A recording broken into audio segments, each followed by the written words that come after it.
와, 이렇게 빙글빙글 돌아요 하면서 어지러움을 호소하면서 한의원에 내원하시는 분들이 굉장히 많습니다. 최근에 이석증 혹은 메니에르 병이라고 진단을 받고 치료를 하러 오시는데요. 이 이석증일 때 여러분들이 응급처치로 댁에서 하실 수 있는 방법에 대해서 알려드리도록 하겠습니다. 이석증의 뜻은 이석, 말 그대로 귀 속에 어떤 돌 같은 성분이 있는데요. 이 돌들이 귀 양쪽에서 우리 몸의 균형을 잡아주는데 굉장히 중요한 역할을 합니다. 코끼리 코 해가지고 뺑뺑뺑 돌다 보면 귀 안쪽의 관 속에서 돌들이 이렇게 움직일 때 양쪽의 균형이 안 맞으면 내 몸에서 균형을 잡도록 계속 이렇게 하게 되는데, 귀 안쪽의 어떤 관 속에 돌들이 위치에 따라 가지고 내 몸의 균형을 잡게 되거든요.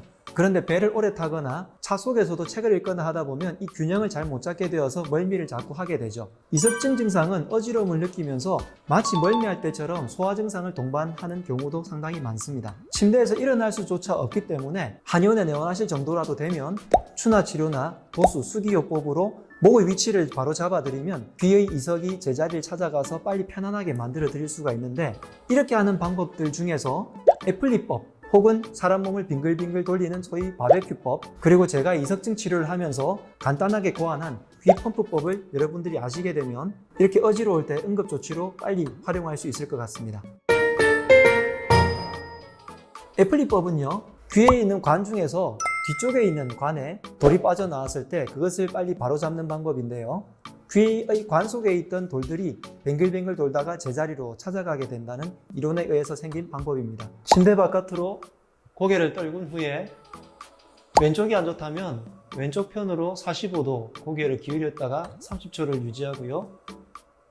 반대쪽으로 다시 고개를 돌려서 30초를 유지하고, 후방향으로 옆으로 돌아 누운 상태에서 턱을 살짝 당겨서 30초를 유지한 다음에 다시 천천히 일어나서 그 상태를 유지해서 30초를 있습니다.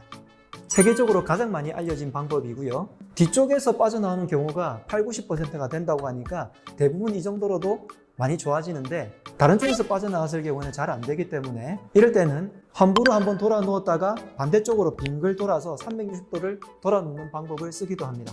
바베큐법은 증상이 있는 쪽으로 고개를 먼저 90도로 돌린 다음에 반대쪽으로 고개를 돌린 다음에 각 동작에서 30초에서 1분 정도를 유지하면서 천천히 몸통 전체를 돌려서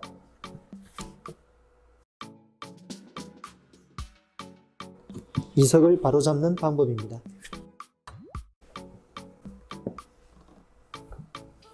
그런데 아마 이석증을 겪어보신 분들은 알겠지만 이렇게 막 화면이 돌고 어지러워 죽겠는데 내가 이쪽에서 돌이 빠져나갔는지 이쪽에서 돌이 빠져나갔는지 도저히 알 길이 없는 경우도 많고요. 그때가 되면 속도 미식거리고 정신이 하나도 없습니다. 이럴 때 내가 조금 전에 알려드린 이 방법대로 순서대로 하려고 하다 보면 조금 헷갈리거나 막상 할 때 잘 안 되는 경우가 있거든요. 그럴 때 제가 간단하게 고안한 귀 펌프법을 여러분들이 해보시면 많이 도움이 되실 거고, 실제로 이석증이 한 번 있었다고 해서 한의원에 치료받는 경우는 드문데요. 한 달에 2번 이상 계속해서 재발하시는 분들이 한의원에 오셔서 추나 치료를 받고 약침 치료를 받고 또 한약 치료를 통해서 재발을 안 하게 이렇게 만들어 드리고 있는데, 그 중에서 추나 치료를 하면서 환자분들께 알려드리는 귀 펌프법을 간단하게 알려드리도록 하겠습니다. 애플리법과 바베큐법도 여러 가지 변형적인 방법들이 있는데요. 제가 추나 치료를 하면서 도와드리는 방법 중에서 여러분들께 어떻게 하면 간단하게 알려드릴까를 생각하다가 고안해낸 방법이 귀 펌프 요법입니다. 아까 애플리 요법과 비슷하게 침대 모서리 바깥으로 머리를 빼내는 것까지는 동일하고요. 그 상태에서 여기가 침대 모서리 바깥이고 고개가 살짝 떨군 상태라고 생각한다면 양손 엄지손가락으로 왕골 부위를 눌러줍니다.